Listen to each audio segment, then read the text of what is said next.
The word that YashaYahu, Isaiah, the son of Amoz, saw concerning Yehudah and Jerusalem. And it shall be in the latter days that the mountain of the house of Yahuah is established on the top of the mountains, and shall be exalted above the hills, and all nations shall flow to it. And many peoples shall come and say, Come, and let us go up to the mountain of Yahuah, to the house of the Elohim of Yaakov, and let him teach us his ways, and let us walk in his paths. For out of Zion comes forth the Torah, and the word of Yahuah from Jerusalem. And he shall judge between the nations, and shall reprove many peoples.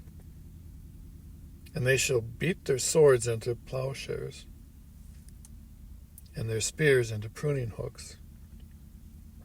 Nation shall not lift up sword against nation, or race shall not lift up a sword against race, neither teach battle any more.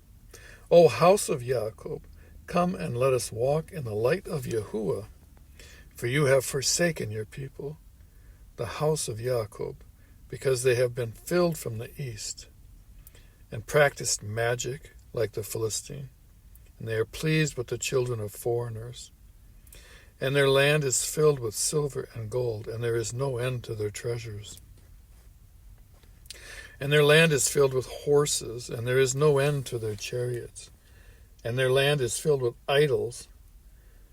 They bow themselves to the work of their own hands, to what their own fingers have made. And the lowly bows down, and the high is humbled.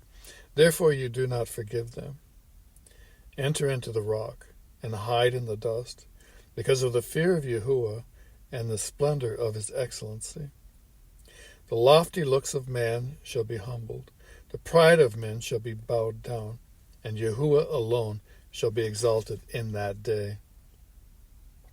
For Yahuah Zebaoth, Yahuah of armies, has a day against all that is proud and lofty, against all that is lifted up, so that it is brought low, and against all the cedars of Lebanon that are high and lifted up, and against all the oaks of Bashan, or the mighty ones, perhaps the Nephilim, the children of the fallen angels. And against all the high are lifted up, and against every lofty tower, and against every strong wall, and against all the ships of Tarshish, and against all the desirable craft. And the loftiness of man shall be bowed down, and the pride of man shall be brought low, and Yahuah alone shall be exalted in that day.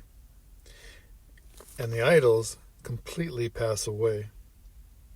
And they shall go into the holes of the rocks, and into the caves of the earth, from dread of Yahuah and the splendor of his excellency, when he arises to shake the earth mightily.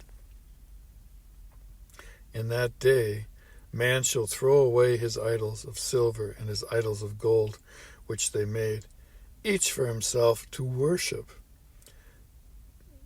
to the moles and bats, to go into the clefts of the rocks and into the crags of the rugged rocks, because of the fear of Yahuah and the splendor of his excellency, when he arises to shake the earth mightily.